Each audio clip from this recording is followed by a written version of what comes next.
오늘은 함께 다니엘 11장 전반부를 읽었습니다. 오늘 본문의 내용은 주전 2세기 중엽에 일어났던 역사적인 사건에 대한 기록으로 볼 수 있는데요.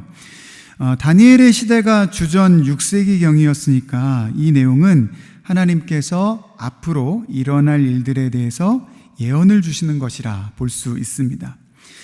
물론 학자들 중에서는 이 예언이 너무나 세부적이고 정확해서 실제 사건이 벌어진 이후에 기록된 것이 아니냐 그렇게 말하는 사람들도 있습니다만, 하나님의 말씀인 성경에서는 하나님께서 권능과 주권으로 앞으로 벌어질 일을 능히 선포하시는 분이다 이렇게 분명히 말하고 있죠. 그래서 이 기록은 하나님께서 앞으로 일어날 일들에 대한, 다니엘 시대를 중심으로 봤을 때 앞으로 일어날 일을 예언해 주시는 것으로 보는 것이 합당합니다.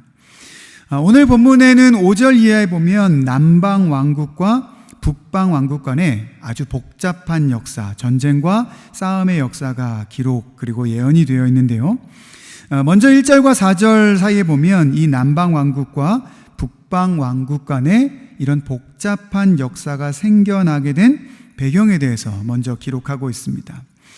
이미 다니엘 8장에서부터 바사, 그러니까 페르시아와 헬라 제국에 대한 예언이 있어 왔죠. 이 역사의 이야기가 아주 복잡하기 때문에 세세하게 설명하기는 어렵습니다. 그러나 먼저 이 1절과 4절 사이의 배경을 좀 기억하는 것이 좋을 것 같은데요.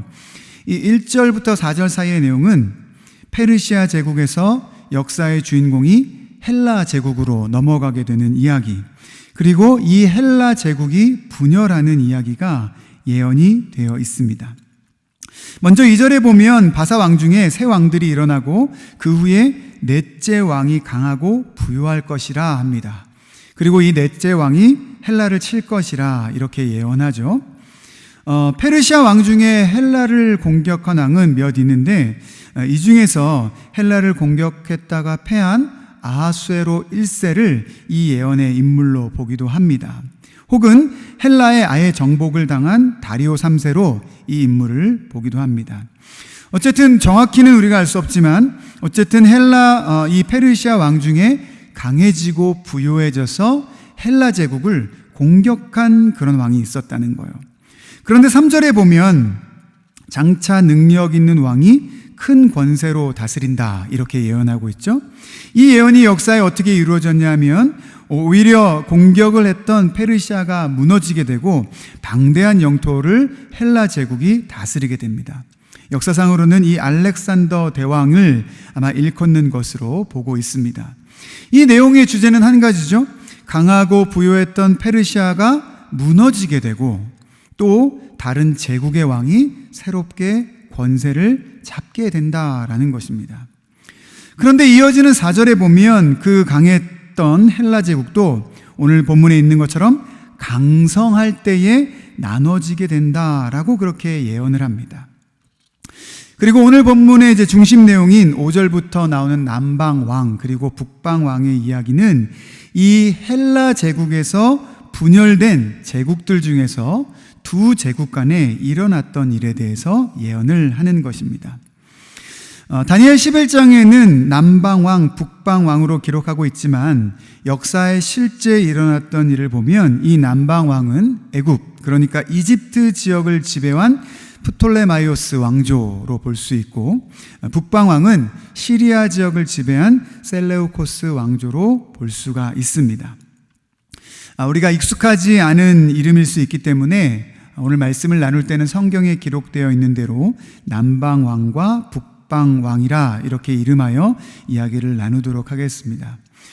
사실 예언되어 있는 이 이야기 흐름도 사실은 이해하기가 쉽지 않습니다. 간단히 좀 정리를 해보면, 먼저 남방 왕들과 군주들이 강해졌다 이렇게 먼저 성경에 예언을 하죠. 그래서 이 남방왕, 그러니까 분열된 헬라 제국의 한 제국이죠. 이 제국이 다른 분열된 제국인 북방왕국에 화친하기 위해서 공주를 하나 보냅니다. 고대 사회에는 제국 간의 혼인을 통해서 동맹을 유지하거나 평화를 유지하는 그런 일이 있었습니다. 그런데 이 북방 왕국으로 보냄을 받은 남방 왕국의 공주가 힘이 없어졌고 6절에 보면 버림을 받았다 이렇게 기록이 되어 있습니다. 그러자 이 버림을 받은 공주의 가문, 남방 왕국의 가문이죠. 이 공주의 가문에서 공주를 버린 북방 왕국에 대해서 전쟁을 하기 시작합니다. 이제부터 남방 왕국과 북방 왕국 간에 전쟁이 벌어지는 거예요. 그래서 7절 이하에 보면 남방 왕국이 북방 왕국을 이깁니다. 그래서 이 이후에 북방 왕국이 복수를 하기 위해 여러 번의 전투를 치러요. 그런데 말씀을 계속 보면 10절과 11절에도 보면 많은 군대를 모으고 북방 왕국이 쳐들어왔지만 12절에 보면 남방 왕이 오히려 전쟁에서 또 이기고 12절의 본문대로 스스로 높아졌다, 교만해졌다라고 기록이 되어 있습니다. 그러나 계속해서 남방 왕국이 세를 얻은 것은 아니었죠. 그 이후에 보면 다시 북방 왕이 이전보다 더 많은 군대를 거느리고 와서 전쟁을 치르고 15절에 보면 남방 군대가 감당하지 못하게 됐다라는 것입니다. 이 이야기는 이런 주제인 거죠. 남방 왕이 처음에 힘이 세져서 화친을 시도하다가 그것이 잘 안 돼서 깨어지고, 그리고 남방과 북방 왕국 사이에 전쟁이 벌어지다가 그 힘의 세력이 남방 왕국에서 북방 왕국으로 옮겨지게 되었다라는 이야기가 주된 내용입니다. 그런데 그 이후에 보면 이 세를 얻었던 북방 왕국이 남방 왕국을 이긴 것에서 만족하지 않고 또 다른 제국을 얻기 위해서 또 정복하고자 하는 이야기가 나옵니다. 18절 이후에 나오는데요.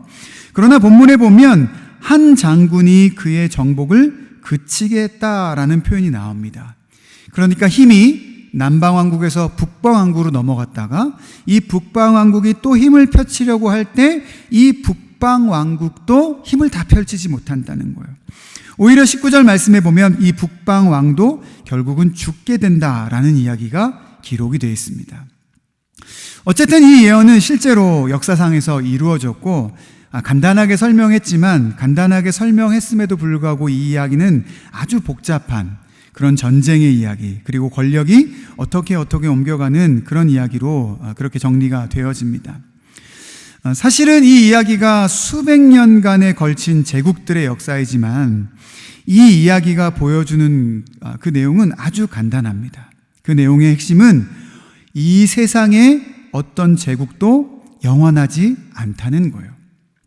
페르시아 제국도 힘이 강하고 부할 때 오히려 그 권세가 헬라로 넘어갔고, 그 헬라 제국도 오히려 강할 때 나라가 분열됐습니다. 그리고 그 분열된 나라들끼리 다툴 때도 남방왕국에서 북방왕국으로 힘이 옮겨지고, 북방왕국도 또 다른 왕국을 정복하려다가 멸망을 당하게 됩니다. 사람이 세운 제국은 아무리 강해 보여도 한계가 있다는 것이에요. 우리가 이 시대를 살면서도 참 저 나라는 강하다, 그래서 어떤 사람들은 저 나라는 절대 망하지 않을 거야 라고 생각하는 그런 나라들도 있습니다. 그러나 이 역사에서 보아왔듯이 절대로 사람이 세운 권력, 사람이 세운 나라는 영원하지 않습니다. 영원한 나라는 오직 하나님 나라 하나밖에는 없습니다. 오늘 본문이 바로 이 내용을 보여주는 것이죠. 그리고 오늘 본문이 교훈하는 바가 무엇이었습니까? 제국들이 무너지던 때가 강하고 부유할 때였다는 거예요. 힘이 세져서 다른 나라들을 마음대로 할 수 있을 것 같을 때, 교만하고 높아졌을 때 이 제국들이 무너졌다는 것입니다. 사람의 힘에는 한계가 있음을 알아야 합니다. 이것이 제국의 문제뿐만 아니라 우리 개인에게도 마찬가지죠. 우리의 힘에는 한계가 있습니다. 그래서 우리는 겸손함을 가져야 합니다. 오히려 내가 능력을 얻었다라고 생각되어졌을 때 우리는 겸손하고 낮아져야 합니다. 그리고 겸손하고 낮아졌을 때 하나님을 바라보아야 합니다. 하나님께서 이 다니엘을 통해서 아직 일어나지 않은 일에 대해서 예언하시는 의도가 무엇이었겠습니까? 그냥 앞으로 이런 일이 일어날 거야, 하나님 정보를 알려주시는 것이 아닙니다. 결국 모든 사람의 역사가 하나님의 손에 붙들려 있고 하나님께서 모든 역사를 주관하시는 것을 이 예언을 통해서 보여주시는 것이죠.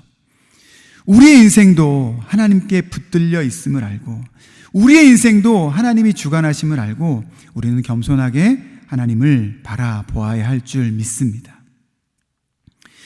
본문을 읽다 보면 스쳐 지나가기 쉬운 구절이 하나 있는데요.